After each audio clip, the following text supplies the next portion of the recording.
തമിഴ്നാട്ടിലെ കമ്പത്ത് കാറിനകത്ത് മരിച്ച നിലയിൽ കണ്ടെത്തിയത് കോട്ടയം കാഞ്ഞിരത്തുമൂട് സ്വദേശികൾ. വാകത്താനത്ത് വാടകയ്ക്ക് താമസിക്കുന്ന സജി, ഭാര്യ മേഴ്സി, മകൻ അഖിൽ എന്നിവരാണ് മരിച്ചത്. ആത്മഹത്യയാണെന്നാണ് പ്രാഥമിക നിഗമനം. കുടുംബത്തിന് സാമ്പത്തിക ബാധ്യതയുണ്ടായിരുന്നെന്ന് പോലീസ് പറഞ്ഞു. PR പ്രവീണ വിവരങ്ങളുമായി. പ്രവീണ, ഇത് ആത്മഹത്യയാണെന്ന് പോലീസ് സ്ഥിരീകരിക്കുകയാണോ? എന്താണ് ലഭിക്കുന്ന വിവരങ്ങൾ?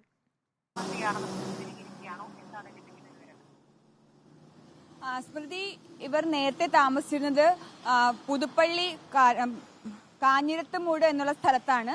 സ്വന്തമായി വീടും വസ്തുവും കൃഷിയും ഒക്കെ ഉണ്ടായിരുന്നവരാണ്. സാമ്പത്തികമായി അന്ന് വലിയ പ്രശ്നം ഉണ്ടായിരുന്നില്ല. എന്നാൽ പിന്നീട് സാമ്പത്തികമായി പ്രശ്നം വരുന്നു. പുതുപ്പള്ളിയിൽ ഒരു ടെക്സ്റ്റൈൽ ഷോപ്പ് നടത്തിയിരുന്നു. അതിൽ നിന്ന് ലാഭം കുറയുന്നു. തുടർന്ന് 1.5 കോടിയോളം രൂപ ബാങ്കിൽ തന്നെ കടബാധ്യത ഉണ്ടാകുന്നു. ആ കണക്കിൽ അത് നികത്താനാകാത്ത സാഹചര്യത്തിൽ താമസിച്ചിരുന്ന വീടും പറമ്പും ഒക്കെ വിറ്റ ശേഷം ഇവർ വാകത്താനത്തേക്ക് മാറുകയായിരുന്നു. ഇതിനിടയിലാണ് 3 ദിവസം മുൻപ് ഇവരെ കാണാതാകുന്നത്.